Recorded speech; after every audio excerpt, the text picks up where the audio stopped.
नमस्कार। आलीदेखि थालीसम्म गोठदेखि ओठसम्म आवाज बिनको आवाज यो हो कृषि टेलिभिजन। हामी छौँ 24 घण्टा तपाईँको साथमा किसानसँग सिधा कुरा अन्तर्गत कार्यक्रम हेलो किसानमा यहाँहरूलाई हार्दिक स्वागत छ। म हुँ असीम सापकोटा। आज पनि विविध सामग्रीहरूको साथमा यहाँहरूमाझ उपस्थित भइसकेका छौँ। कार्यक्रम अवधिभर हेरेर सुनेर साथ दिनुहोला यो यहाँहरूलाई आग्रह गरेका छौँ।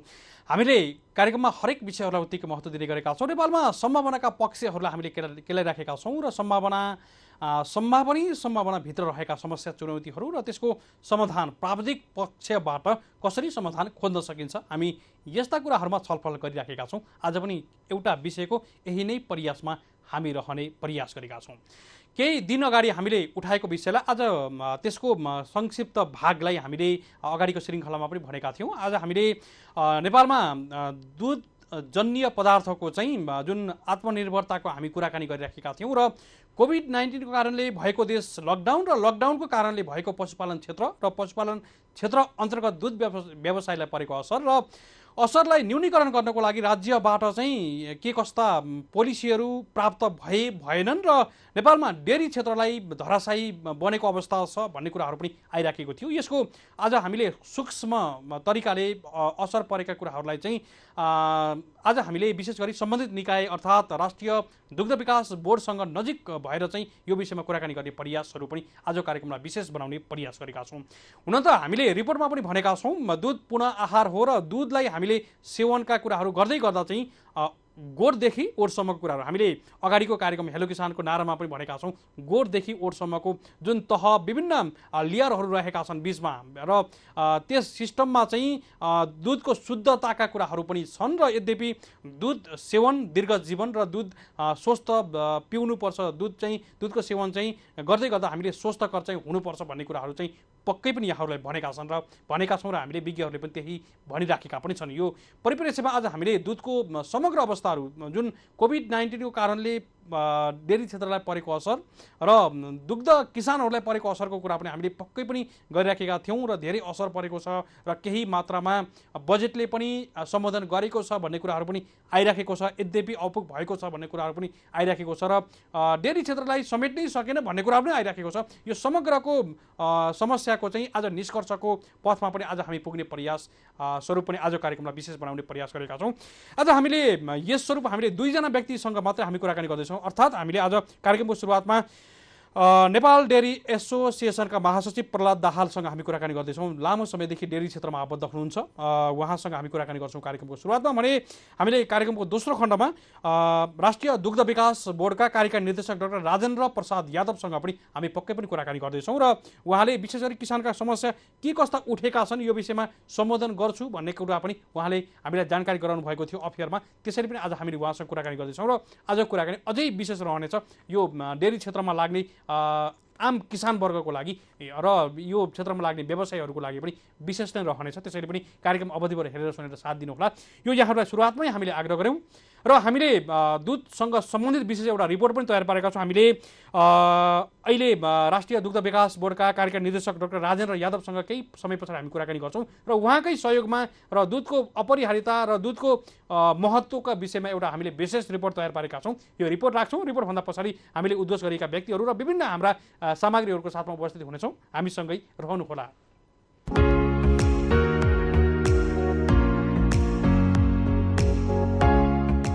दुध स्तनधारी प्राणीको लागि प्रथम खाद्य पदार्थ हो।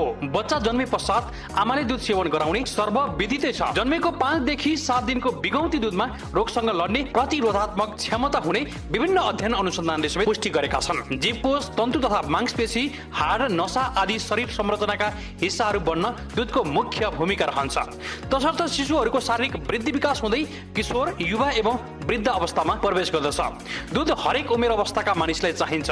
दुधको महिमा पौराणिक ग्रन्थहरूमा पनि श्रीकृष्णले नौनी चोरेर बालशाखालाई खुवाउने गरेको र हालसम्म पनि हिन्दू धर्मावलम्बीहरूले पुराण लगाउँदा पञ्चामृतका रूपमा दूध, दही, घिउ, मिश्री एवं मह राखी प्रसादको रूपमा चढाउने तथा ग्रहण गर्ने गरेको यथार्थ हिन्दू धर्म ग्रन्थहरूमा समेत उल्लेख गरेको विदितै छ। हामीले राष्ट्रिय दुग्ध विकास बोर्ड हरिहर भवनका कार्यकारी निर्देशक डाक्टर राजेन्द्र यादवको सहयोगमा यो रिपोर्ट यसरी तयार पारेका छौँ। दुध र दुग्ध पदार्थहरूको महत्त्व तथा उपयोग प्राचीन कालदेखि नै रहँदै आएको पुष्टि हुन्छ। दूधमा चिल्लो पदार्थ, प्रोटिन, कार्बोहाइड्रेट, खनिज पदार्थ र भिटामिन जस्ता शरीरलाई चाहिने अति आवश्यक तत्त्वहरू पाइने हुनाले दुध एक सम्पूर्ण खाद्य पदार्थ हो। दुधको पौष्टिक महत्त्वको साथसाथै सुपाच्य हुने हुँदा शिशुहरू एवं रोगी तथा वृद्ध मानिसहरूलाई दुध खुवाउने गरिन्छ।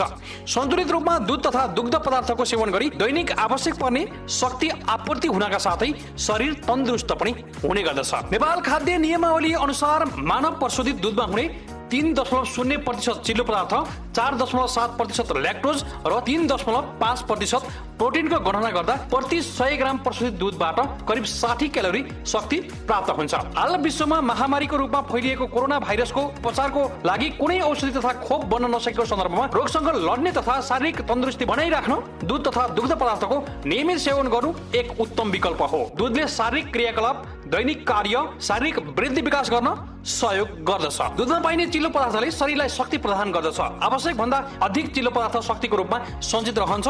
बिरामी हुँदा यही सञ्चित चिल्लो पदार्थ शक्तिको रूपमा परिणत हुन्छ। दुधमा हुने ल्याक्टोज अर्को शक्तिको स्रोत हो। ल्याक्टोजले तुरन्त शक्ति प्रदान गर्छ र शरीरमा स्फूर्ति आई पुनः काममा सक्रिय हुन मद्दत गर्दछ। दुधको सेवनले शरीरको कोशिका तन्तु लगायत शारीरिक वृद्धि गर्दछ। शारीरिक काम गर्दा ती कोशिका तन्तुहरू टुटफुट भएमा मर्मत सम्भारको समेत काम दुधले गर्दछ। प्रोटिन मेटाबोलिजम भई शरीरलाई तागत समेत दिने गर्दछ। दुधमा भिटामिन ए, डी, सी, ई, के र भिटामिन बी कम्प्लेक्स पनि पाइन्छ। भिटामिन ए ले रतन्द हुनबाट जोगाउने, प्रजनन क्षमताको विकास गर्ने तथा शारीरिक वृद्धि विकासमा सहयोग गर्दछ।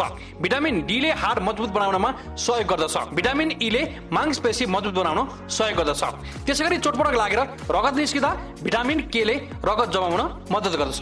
भिटामिन सी ले गिजा सुन्निनबाट जोगिन मद्दत गर्छ। भिटामिन बी कम्प्लेक्सले शारीरिक वृद्धि हुने तथा खाना खाने रुचि जगाउँछ। शरीर वृद्धिको लागि आवश्यक पर्ने लौडहरू, calcium, phosphorus, magnesium, chlorine, potassium, sodium आदि खनिज पदार्थहरू दुधमा पाइन्छन्। यसले शारीरिक सन्तुलन राख्नुका साथै शारीरिक विकास पनि गराउँछ। मानव स्वास्थ्यको लागि यति महत्त्वपूर्ण हिस्सा रहेको दुध र दुग्धजन्य पदार्थहरूको उत्पादन र बिक्री वितरणमा लाखौं किसानहरू प्रत्यक्ष तथा अप्रत्यक्ष रूपमा लागिरहेका छन्। सरकारले लिएको नेपाललाई दुधमा आत्मनिर्भर बनाउने नीतिसँगै लाखौं किसानहरू प्रत्यक्ष रूपमा अप्रत्यक्ष रूपमा जोडिएका किसानहरूको सँगसँगै स्वरोजगार र मानव स्वास्थ्यले पनि ठूलो हिस्सा राखेको क्षेत्रलाई राज्यबाट ठूलो सहयोग हुनुपर्ने आवश्यक देखिन्छ। असीम सापकोटाको रिपोर्ट।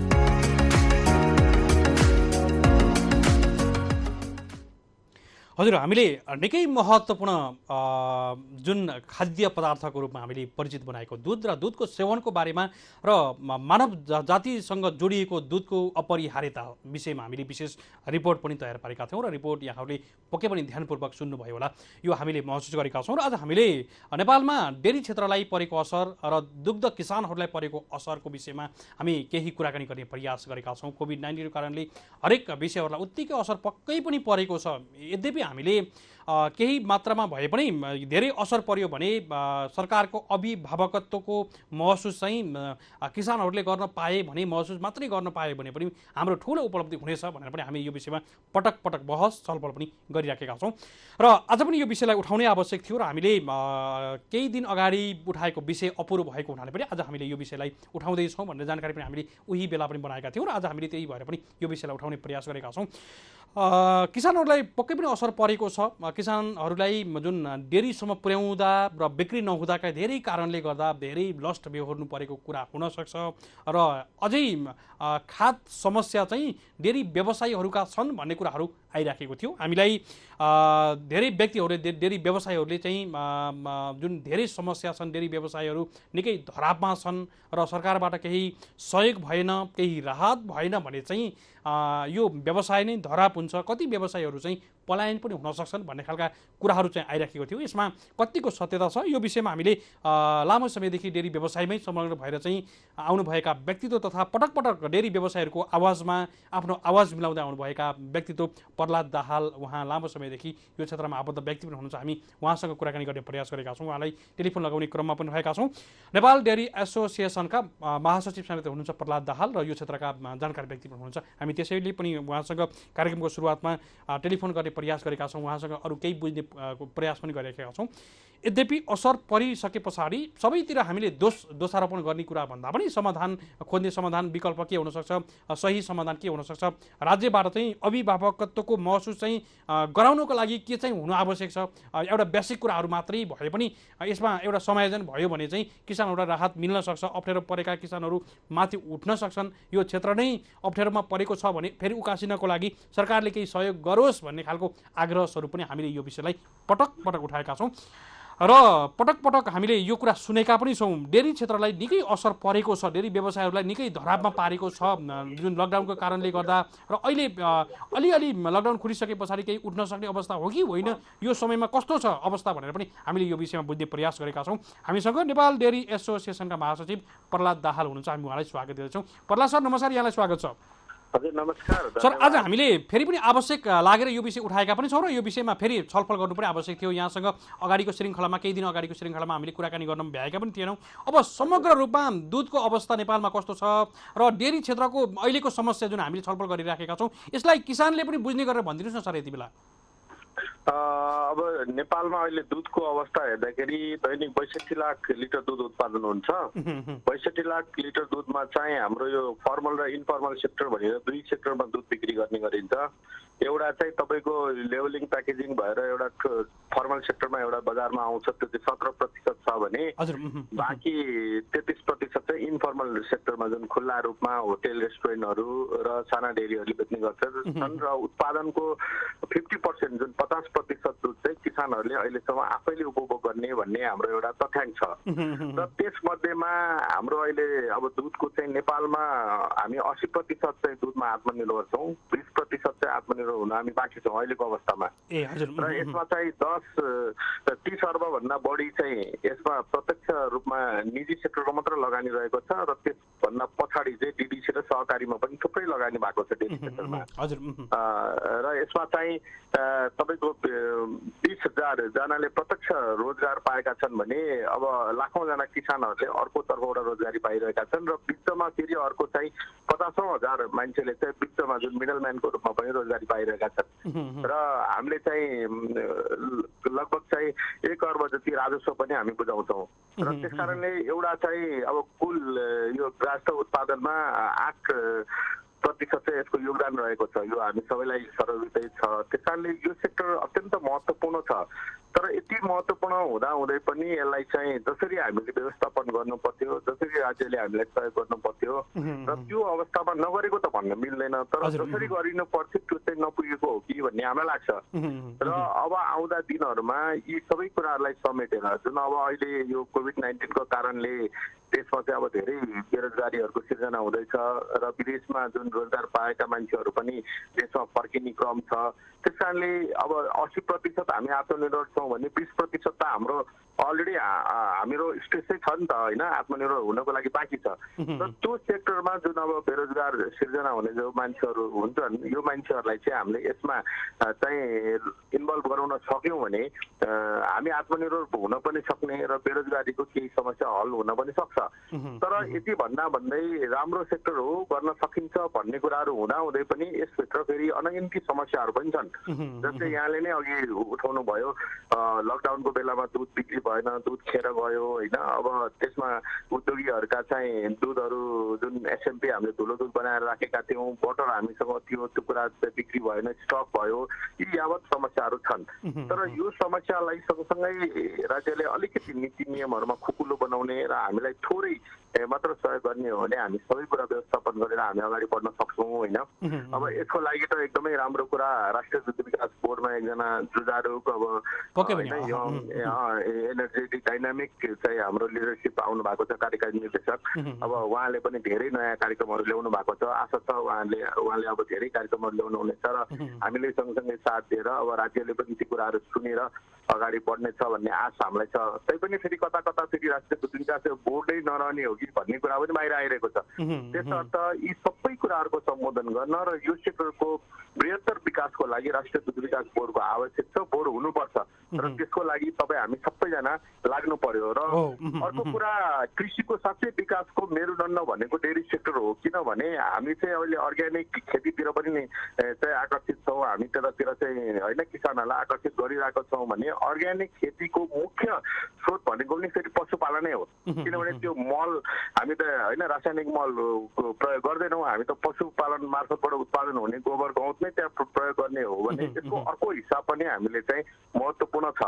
र प्रत्यक्ष लाभान्वित गराउने सेक्टर चाहिँ डेयरी सेक्टर भन्दा बाहेक अरू किसानहरूलाई कुनै पनि सेक्टर म देख्दिनँ होइन। जस्तै हामीले फलफुल लगायौँ त्यो वर्ष दिन लाग्छ, अन्न लगायौँ अन्नपात लगायौँ त्यसलाई 6 महिना लाग्छ, तरकारी लगायौँ 2 महिना 3 महिना लाग्छ भने दुधले दैनिक रूपमा चाहिँ होइन हामी चाहिँ 5 करोड रुपियाँ दैनिक चाहिँ सहरबाट गाउँमा चाहिँ गइरहेको अवस्था छ। त्यस कारणले यति बिघ्न चाहिँ राम्रो सेक्टर सायद कुनै पनि छैन र यो सेक्टरलाई राज्यले चाहिँ यदि होइन सहयोग गरेर यसलाई विकास गर्न सक्यो भने अरू बाँकी कुराहरू अटोमेटिकली आफै विकास हुन्छ के। पर्ला सर मैले यहाँलाई रोकेँ, जस्तो अहिले किसानहरूको चाहिँ बिचमा दुध बिक्री भएन, केही मात्रामा भयो पनि गाउँमा पनि खपत भयो होला, जस्तो यहाँले भने जस्तै सहरको पैसा गाउँमा जाने एउटा बलियो आधार चाहिँ दुग्ध व्यवसाय नै बनिराखेको छ। हामीले यो सरस्वती हेर्दा पनि पाउँछौँ र तथ्याङ्कले पनि देखाउँछ। यद्यपि यो समयमा चाहिँ किसानका समस्याहरू आए, बिक्री नभएर अथवा यहाँहरूका पनि विशेष गरी डेयरी व्यवसायहरूले किसानहरूको उत्पादनलाई बजारसम्म पुर्याउने काम ब्रान्डिङ गरेर हुन्छ अथवा चाहिँ घर घरमा पुर्याउने काममा पनि धेरै डेयरी व्यवसायहरूले सहयोग पनि गर्नुभएको छ। यो बिचमा तालमेल भएन अथवा अलिकति के समस्याहरू आएछ यो सारिदिनुहोस् न यति बेला। अब यस्तो छ, अब अहिले यो विश्व नै एउटा चाहिँ कोभिड होइन 19ले आक्रान्त भएको बेलामा हाम्रो देशबाट अछुतो हुने कुरै भएन होइन। चैत्र अब 11 गतेदेखि भर्खरै हामी अस्ति 7 गतेबाट लकडाउन भर्खरै खुलेको छ भने यत्रो समयसम्म हामी लकडाउनमै रह्यौँ र हामी सबैजना त्रसित नै भयौँ होइन। त्यस कारणले यो अवस्थामा अब हामीले एकै अर्कालाई कसैलाई तालमेल भएन अथवा दोषारोपण गर्ने ठाउँ कुनै पनि म देख्दिनँ होइन। अब यस्तो अवस्थामा हामी सबैले मिलेर राज्यलाई सहयोग गर्ने र हामी आफूले आफैलाई कसरी चाहिँ पस्ने भनेर एक आपसमा सहयोग गर्ने कुरा नै हो होइन। यसमा हामीलाई सबैले साथ दिनुभयो, सहयोग गर्नुभयो र किसानहरूले पनि कहिल्यै कुनै किसिमको विरोध पनि गर्नु भएन होइन। हामीले सकेको ठाउँबाट हामीले बिक्री भएको बजारमा जति बिक्री गर्न सकिन्छ त्यो दुध हामीले पनि ठाउँबाट उठायौँ र किसानहरूले आफैले पनि होइन त्यो कुराहरू कहिल्यै पनि उहाँहरूले चाहिँ दुध लगिदिनु भएन, के गर्नु भएन, कसो गर्नु भएन भनेर उठाउनु भएन। हामी सबैजनाले एक आपससँग बुझ्यौँ र यसलाई गऱ्यौँ। तर अब यी कुराहरू त आफ्ना ठाउँमा छन्, यसले धेरै खालको चाहिँ होइन यसले अप्ठ्यारो बनाएको छ। र अब एउटा हामीले बुझ्नुपर्ने कुरा चाहिँ के हो भने उद्योगीहरूको चाहिँ जुन 5 अर्ब बराबरको एसएमपी र बटर स्टक छ त्यो बिक्री नभएर हामीले चाहिँ किसानको पेमेन्ट गर्न सकिरहेका छैन भने एउटा पार्ट छ। अर्को कुरा फेरि किसानहरूले दुध बिक्री नभएर उहाँहरूले चाहिँ त्यो पेसा नै परिवर्तन गर्ने हो कि भन्ने अर्को किसिमको डर छ। त्यस कारणले हो यो बिचको कुराहरू बुझेर अब राज्यले यसलाई कसरी सम्बोधन गर्न सक्ने भन्ने कुरा चाहिँ महत्त्वपूर्ण कुरा हो होइन। अब त्यसलाई के गर्नु पर्यो भने हिजो एउटा गाई अथवा भैँसी किनेर चाहिँ अनि उहाँहरूले 4 महिना दुध बेच्न नपाउँदाखेरि उहाँहरूले जुन किसिमको लस बियर गर्नु भएको छ त्यसलाई चाहिँ उहाँहरूले ठेक्न सक्नुहुन्थ्यो कि सक्नुहुन्न त्यो घाटालाई भन्ने कुरा राज्यले बुझेर त्यहाँ चाहिँ सहुलियत लोन दिएर हुन्छ अथवा केही अनुदान दिएर हुन्छ उहाँहरूलाई टिकाउनु पर्यो एउटा कुरा होइन। त्यसपछि अर्को कुरा उद्योगीहरूले जुन पेमेन्ट दिन सकेको छैन, हाम्रो जुन अब एसएमपी र धुलो दुध र बटर जुन स्टक भएको छ र हाम्रो चालु पुँजी त्यहाँ गएर स्टक भयो होइन, त्यसलाई चाहिँ अब हामीले किसानको पेमेन्ट गर्न सकिरहेका छैनौँ भनेपछि हामीलाई पनि त्यहाँबाट सफ्ट लोन अथवा त्यसैलाई चाहिँ कोल्याक्टरको रूपमा मानेर हामीलाई अब एउटा ब्रिज मनी भन्ने हुन्छ नि 4 महिना 5 महिना 6 महिनाको लागि हामीलाई लोन दिएर त्यो पेमेन्ट गराउन सक्ने वातावरण यदि मिलाइयो भने सबै प्रब्लमहरू सल्भ हुन्छन्। यी चाहिँ तत्कालीन प्रब्लमहरू भए होइन। अब हाम्रो समस्या त तत्कालीन मात्र होइन नि त, समस्या त हिजो पनि थियो र भोलि अरू समस्या पनि आउँछन् होइन र वर्तमान समस्याहरू पनि छन्। त्यस कारणले अब हामीले हेर्नुपर्ने कुरा चाहिँ के हो भने अब एउटा उत्पादन हामी बढाउनेतिर लाग्यौँ भने उपभोग पनि बढाउनतिर हामी लाग्नु पर्यो होइन। उपभोग बढाउन सकिएन भने हामीले फेरि उत्पादन मात्र बढाएर काम भएन होइन। अब उपभोग बढाउनको लागि हामीले कसरी बढाउन सक्छौँ त भन्दा त्यो कार्यक्रम पनि हामीसँग छ। जुन आर्मी पुलिस होइन अब शस्त्र र जुन विद्यालय छ नि होइन त्यो विद्यालय र यी 3टा चाडा हामीले सेक्टरमा चाहिँ उपभोगको बढायौँ भने हामीले यहाँ लाखौँ लिटर दुध चाहिँ खपत गराउन सक्छौँ। एउटा पार्ट त्यो भयो र अर्को एउटा विद्यालयमा यो दिवा खाजा कार्यक्रम जुन आएको छ कक्षा 1 देखि 5 क्लाससम्मको त्यहाँ चाहिँ 28 लाख बालबालिकाहरू छन् होइन। त्यहाँ चाहिँ प्रतिदिन प्रति विद्यार्थी 1 ग्लास दुध खुवाउन सक्यो भने त्यहाँ 50,000 लिटर दुध चाहिँ हामी दैनिक खपत गराउन सक्छौँ। त्यतातिर पनि हामी लबिङ गर्नु पर्यो। अब अर्कोतिर चाहिँ हामीले उत्पादन बढाउनुको लागि के गर्नु पर्यो भने उच्च नसलका गाई भैँसीहरूको कमी छ होइन। त्यतातिर हामीले ध्यान दिनु पर्यो। अनि किसानहरूलाई चाहिँ उहाँहरूको चाहिँ दुधको बिक्री हुने कुराको ग्यारेन्टी गर्नु पर्यो र लागत हामीले घटाउनु पर्यो। जुन अहिले चाहिँ हामी पशुपालन चाहिँ एउटा निर्वाहमुखी पशुपालन गरेका छौँ त्यसलाई चाहिँ हामीले व्यावसायिकमूलक पशुपालन गर्नतिर लगाउनु पर्यो।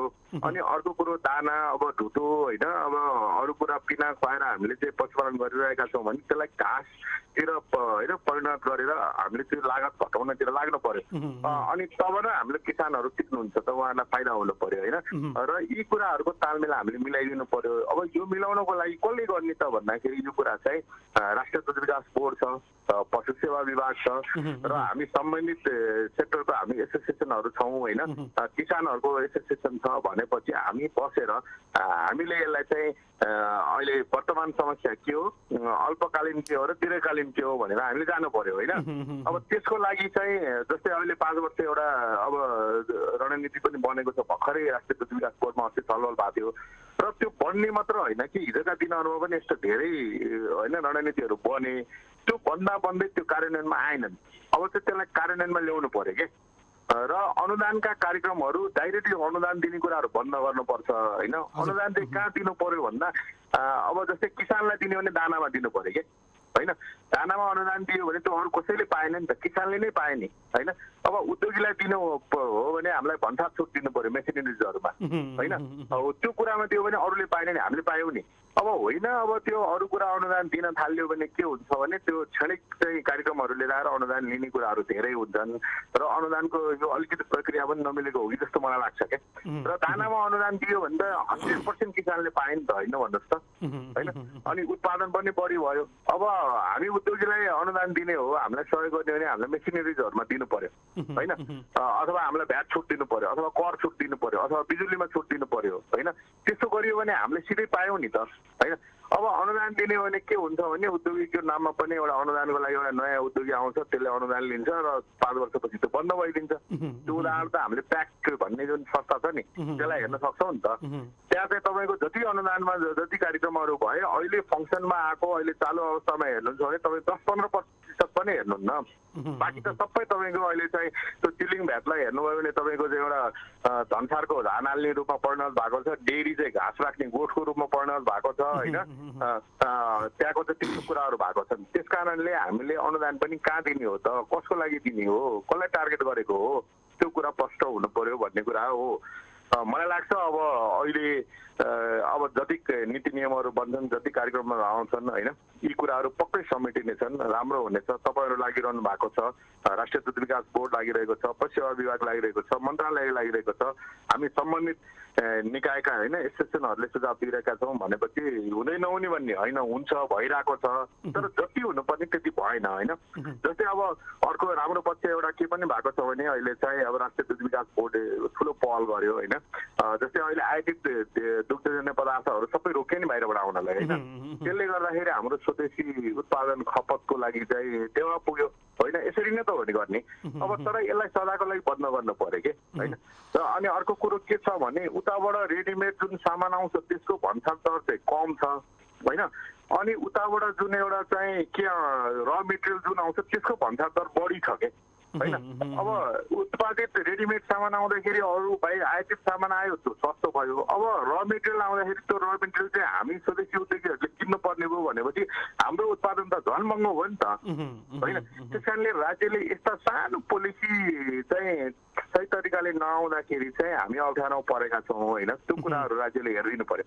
जस्तै उदाहरणको लागि आइसक्रिमकै कुरा गर्छु, आइसक्रिमको र मेटेरियल ल्याउँदाखेरि चाहिँ भन्सार बढी दिनुपर्ने छ।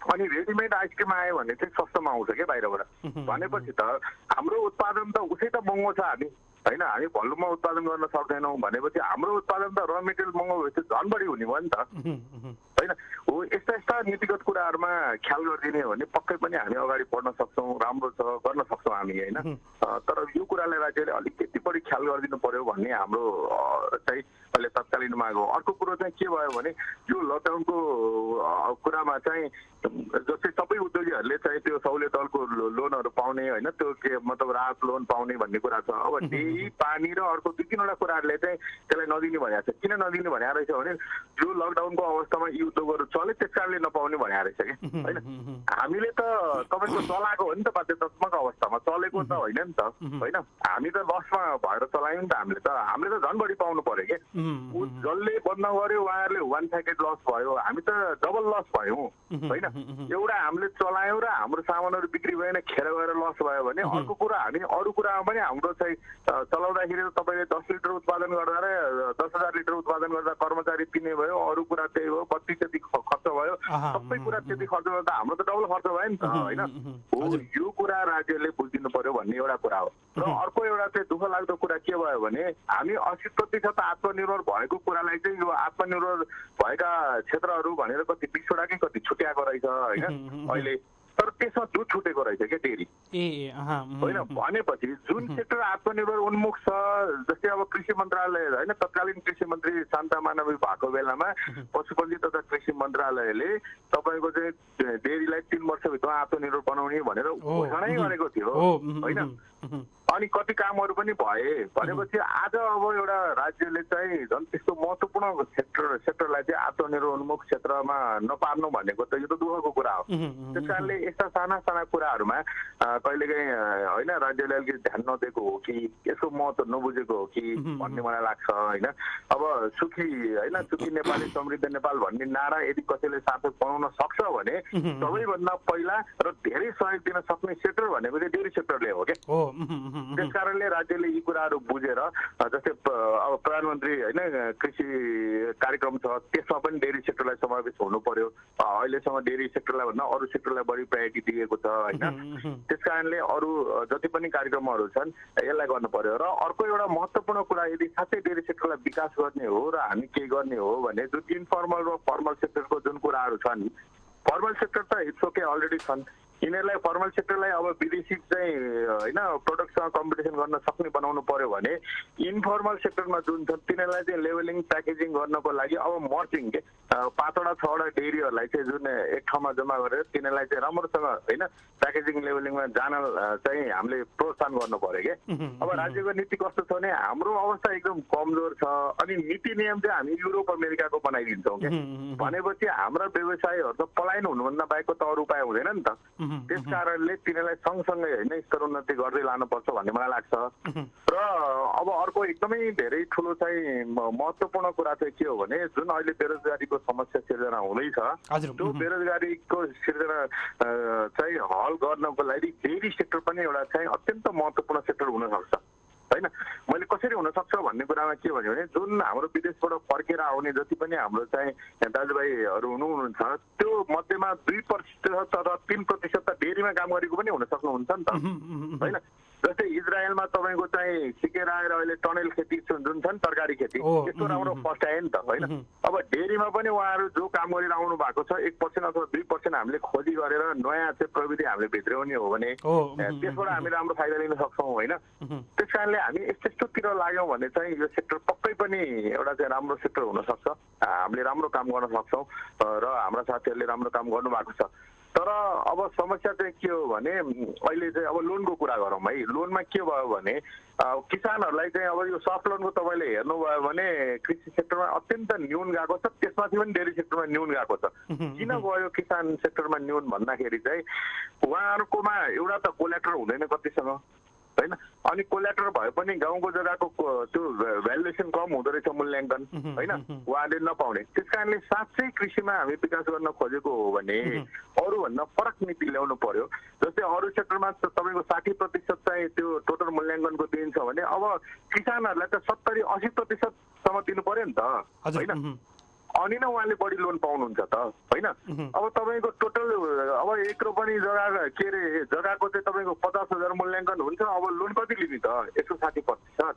अनि किसानसँग जम्मा 2 रोपनी 3 रोपनी जग्गा हुन्छ होइन।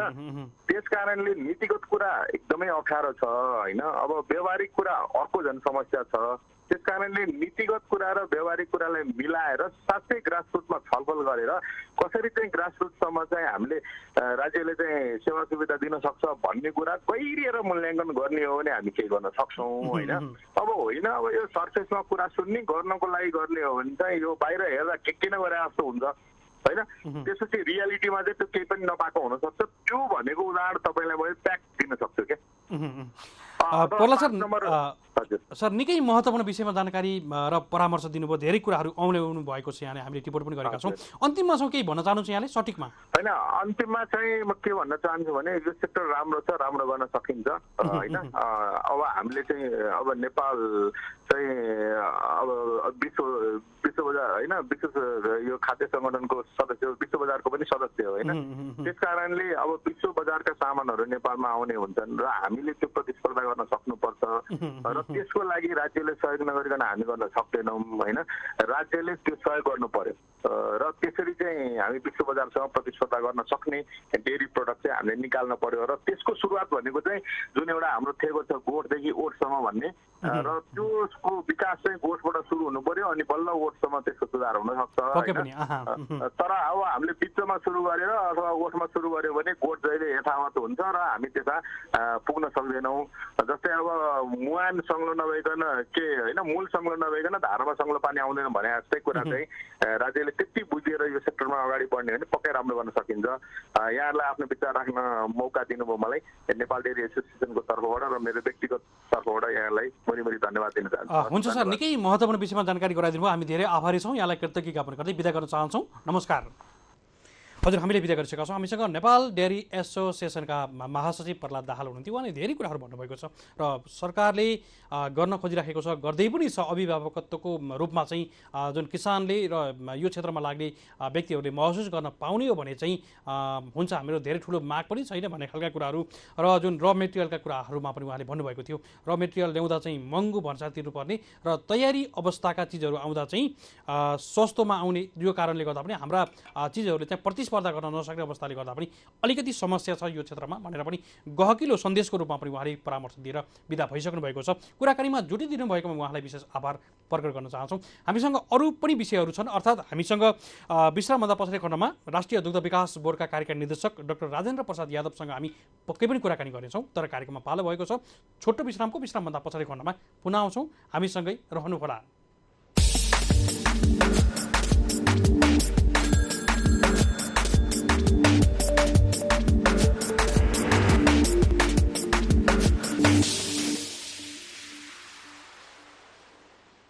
हजुर, कार्यक्रममा पुनः स्वागत छ। हामी यति बेला कार्यक्रम हेलो किसानमा रहेका छौँ। कृषि टेलिभिजनको राष्ट्रिय च्यानल मार्फत हामी लाइभमा एकैसाथ देशैभरि प्रसारित भइरहेका छौँ भने हाम्रो अफिसियल फेसबुक पेज कृषि टेलिभिजन एचडीबाट पनि हामी एकैसाथ लाइभमा यहाँहरूमाझ प्रसारित भइरहेका छौँ।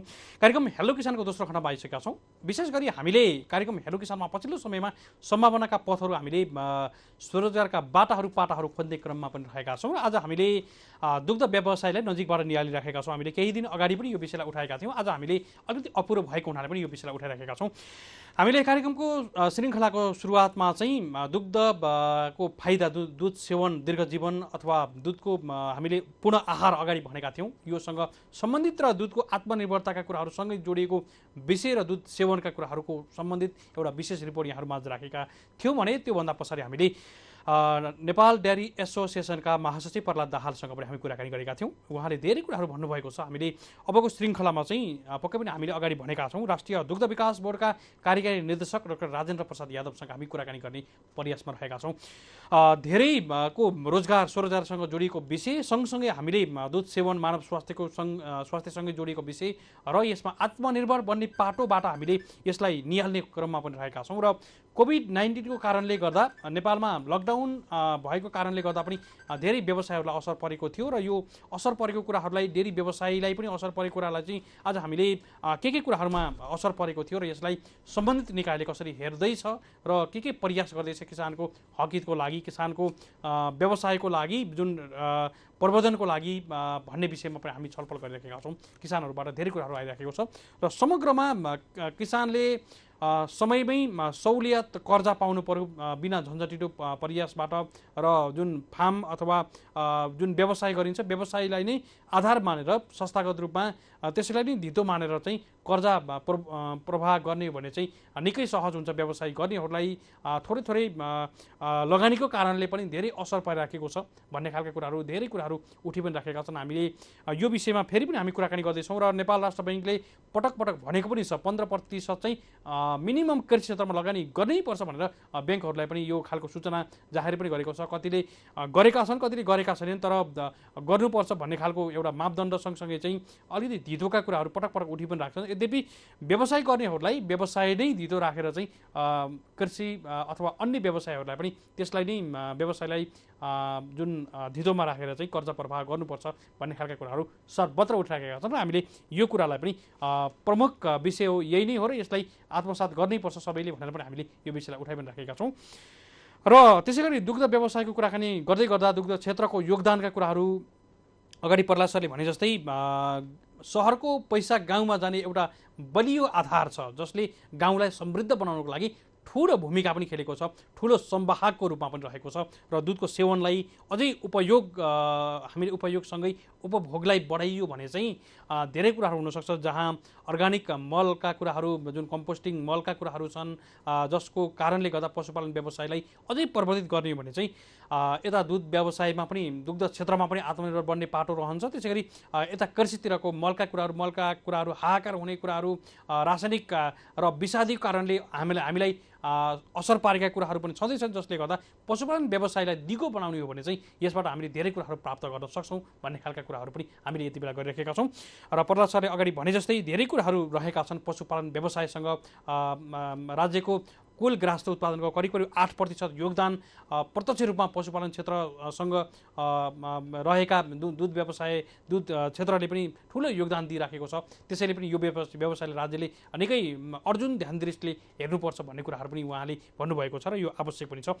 हामी टेलिफोन लगाउने क्रममा पनि रहेका छौँ। उहाँ राष्ट्रिय दुग्ध विकास बोर्डका कार्यकारी निर्देशक डाक्टर राजेन्द्र प्रसाद यादवसँग हामी कुराकानी गर्ने प्रयास गरेका छौँ। उहाँसँग केही दिन अगाडि पनि समय लिएका थियौँ, आज पनि पटक पटक कुराकानी पनि भएको थियो हामीसँग अफेयरमा अगाडि। यद्यपि उहाँ आउट अफ भ्याली अर्थात् काठमाडौँमा हुनुहुन्न, बाहिर हुनुहुन्छ, सायद जनकपुरतिर अथवा त्यतै साइडमा हुनुहुन्छ, बाहिर छु। यद्यपि उहाँले रेस्पोन्स चाहिँ फोनबाट भए पनि कुराकानीमा जोडिन्छु भनेर पनि उहाँले हामीलाई समय पनि दिनुभएको छ। सायद टेलिफोन लाग्यो भने हामी उहाँसँग कुराकानी गरिहाल्छौँ र प्राविधिक कन्ट्रोल रुमका साथीहरूलाई उहाँलाई टेलिफोन लगाउनको लागि पनि मैले यति बेला आग्रह गरिरहेको छु। उहाँलाई टेलिफोन लगाइदिनु होला र हामी उहाँसँग अलिकति भए पनि कुराकानी गर्ने प्रयास गर्दैछौँ र नीति नियमका कुराहरू र किसानलाई साँच्चीकै सहयोग गर्ने निकायको रूपमा परिचित बनी पनि राखेको छ। र अहिलेको यो समयमा चाहिँ कोभिड-19 कारणले गर्दा लकडाउन भएको कारणले गर्दा धेरै असर परेको छ। यो विषयमा राष्ट्रिय दुग्ध विकास बोर्डको तयारी के कस्तो छ भन्ने विषयमा हामी कुराकानी गर्दैछौँ। हामीसँग राष्ट्रिय दुग्ध विकास बोर्डका कार्यकारी निर्देशक डाक्टर राजेन्द्र प्रसाद यादव हुनुहुन्छ, हामी उहाँलाई स्वागत गर्दैछौँ। डाक्टर साहब नमस्कार, यहाँलाई स्वागत छ। धन्यवाद। डाक्टर साहब, आज हामीले यो विषयलाई उठाइराखेका छौँ। नेपालमा समग्र दुधको अवस्था र अहिले कोभिडको कारणले देश लकडाउनमा भयो, लकडाउनमा भइसके पछाडि जुन किसान र दुग्ध व्यवसायीहरूलाई परेको असरलाई हामीले यति बेला सम्बोधन गर्दै उहाँहरूको समस्यालाई पनि हामी टिप्पणी पनि गर्दै समग्र छलफलमा पनि बनाइराखेका छौँ। यो विषयलाई अहिले समग्र रूपमा सर यो लकडाउनले परेको असर र दुग्ध व्यवसायहरूको समस्याको रूपमा के समस्याहरू रहेछन् डाक्टर साहब? यहाँहरूलाई पनि गुनासोको रूपमा अथवा समस्याको रूपमा आइराखेका छन् कि छैनन्? यहाँहरूलाई कस्ता समस्याहरू आइराखेका छन्? अब लकडाउन हुनुभन्दा पहिला समस्या भनेको ढुवानीको समस्या ठुलो थियो हाम्रो, होइन? अनि प्रदूषणको पनि राम्रै समस्या थियो। तर अहिले यो के अरे तपाईँको लकडाउन ठुलो भइसकेपछि अहिलेको त्यस्तो समस्याहरू छैन। तर पनि अहिले त्यस्तो अब 100% खुला भएको छैन। तर नर्मलको कन्डिसनमा आइसकेको हुनाले पहिला तपाईँको हेर्दाखेरि हामीले चाहिँ ढुवानी गर्दाखेरि सबभन्दा ठुलो समस्या, कलेक्सन गर्न पनि ठुलो समस्या र तपाईँको पेमेन्ट गर्न पनि ठुलो समस्या, एक ठाउँबाट अर्को ठाउँमा जानको लागि पनि अब त्यस्तै समस्या भएको कारणले अहिलेको त्यो समस्या चाहिँ छैन। नर्मलको कन्डिसनमा लगभग अब मलाई लाग्छ 2-3 दिनपछि नर्मलकै कन्डिसनमा आउँछ अब। डाक्टर साहब, जस्तो अब विशेषतः उहाँहरूको अलिकति केही समस्या बिचमा परेको र केही राहतका कुराहरू पनि आवश्यक छ भन्ने कुराहरू पनि आइराखेको थियो। एउटा अभिभावकत्वको रूपमा चाहिँ अहिले राष्ट्रिय दुग्ध विकास बोर्डले एउटा प्रतिनिधित्व पनि गरिराखेको छ, यहाँ आफै कार्यक्रम निर्देशक पनि हुनुहुन्छ। अहिले यहाँहरूको तयारी चाहिँ किसान र व्यवसायीहरूको लागि त्यस्ता केही राहतका कार्यक्रमहरू पनि तयारी अवस्थामा छन् डाक्टर साहब? एकदम हामीले के गरेका छौँ भन्दाखेरि मन्त्रालयसँग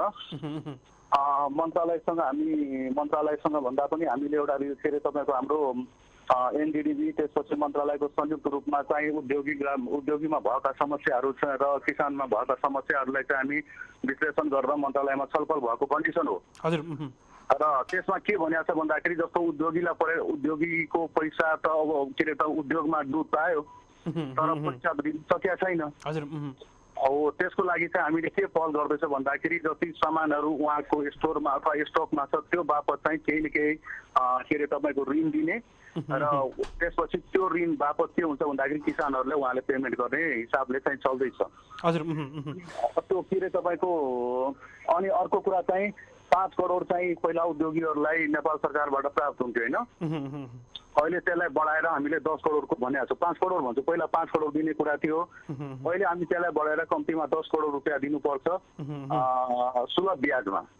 त्यो भनेको 5% भन्दा तलमा दिनुपर्छ भने यसका विषयमा पनि छलफल चल्दैछ हाम्रो मन्त्रालयको उसमा।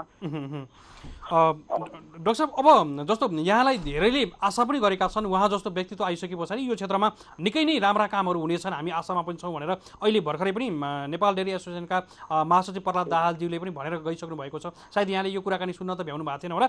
यद्यपि अहिले केही नयाँ कार्यक्रमहरू पनि यो क्षेत्रलाई आत्मनिर्भर बनाउने पाटोमा चाहिँ राष्ट्रिय दुग्ध विकास बोर्डको नयाँ कार्यक्रम केही छन् डाक्टर साहब यो आर्थिक वर्षमा चाहिँ? एकदम अहिलेको टाइममा के छ भन्दाखेरि अब अहिलेसम्मको समस्याहरू थियो होइन, हाम्रो एनडिडीको काम भनेको पास्टमा भएका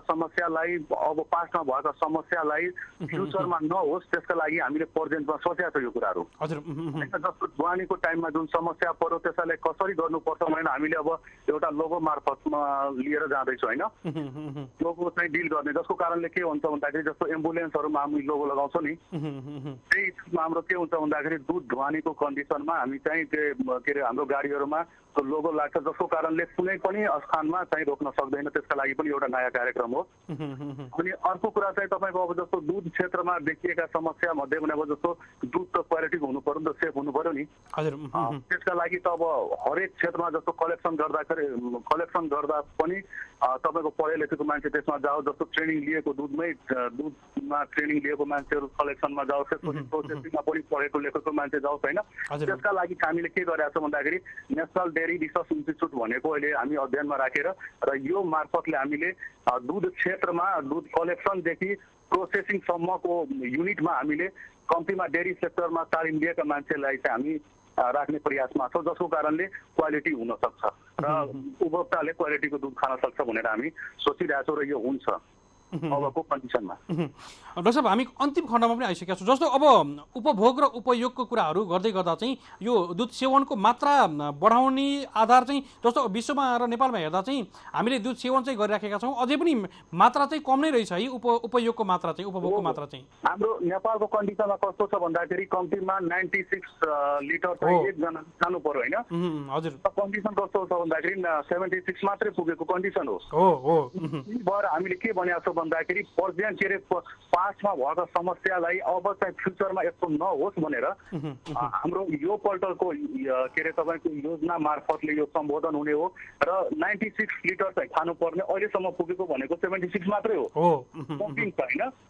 त्यसैले यसलाई चाहिँ फर्मलमा ल्याएर फर्मल युनिटमा लागेर अनि फर्मल युनिटमा के अरे तपाईँको प्रोसेसिङहरूमा कलेक्सनमा गरेर त्यसपछि 96 चाहिँ केही दिनपछि, अब यो एकैपल्ट त पुग्ने कुरा हुँदैन होइन, तर केही दिनपछि के हुन्छ भन्दाखेरि तपाईँको अब 5 वर्ष लाग्छ, 6 वर्ष, तर बिस्तारै युनिट बढ्दै गएर हामी चाहिँ फर्मल सेक्टरमा लगेर नेपाल के अरे उपभोक्ता समूहमा चाहिँ 96 लिटर खुवाउने वातावरण हामी बनाउँछौँ। डाक्टर साहब, अन्तिम खण्डमा छौँ हामी।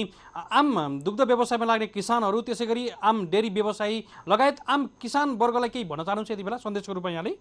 अब म भन्न के चाहन्छु भन्दाखेरि अहिलेको टाइममा अब धेरै ठाउँमा तपाईँले फर्स्ट पनि प्रश्न गर्नुभएको थियो अब किसानको लागि के भयो उद्योगीको लागि के भयो भन्दाखेरि हाम्रो एनडीडीबीको पहल त तपाईँको एनडीडीबीको मात्रै होइन मन्त्रालयको पहलमा विभिन्न जस्तो प्रदेशहरूमा अहिले राहत बाँड्ने क्रममा छ हेर्नु डेरी सेक्टरमा जस्तो 1 नम्बर प्रदेशमा 3 नम्बर प्रदेशमा त्यसपछि तपाईँको 5 नम्बर प्रदेशमा सबै प्रदेशमा अहिले तपाईँको त्यो किसानहरूलाई राहत दिने दुध क्षेत्रमा चाहिँ दिने कुरा चाहिँ लगभग फाइनल भइसकेको कन्डिसन हो कुनै कुनै ठाउँमा जस्तो 3 नम्बरमा दिएको पनि कन्डिसन जस्तो 2 मा पनि बाँडिसकेको अवस्था पनि छ 2 मा पनि बाँडिसकेको अवस्था छ तर जति उहाँलाई जति हुनुपर्ने हो त्यो कन्डिसनमा गएको छैन यो कुरा हामीलाई तर केही दिनपछि फेरि अहिलेको टाइममा सबै ठाउँमा पुरै देशभरि त लकडाउन खोक्लो भएको त छैन कुनै कुनै ठाउँमा त अहिले सबै छ नि कुनै कुनै ठाउँमा त्यसैले केही दिनपछि मलाई लाग्छ केही दिनपछि भनेको केही दिनपछि खोक्लो सबै भइसकेपछि र अध्ययनकै क्रममा भएको कारणले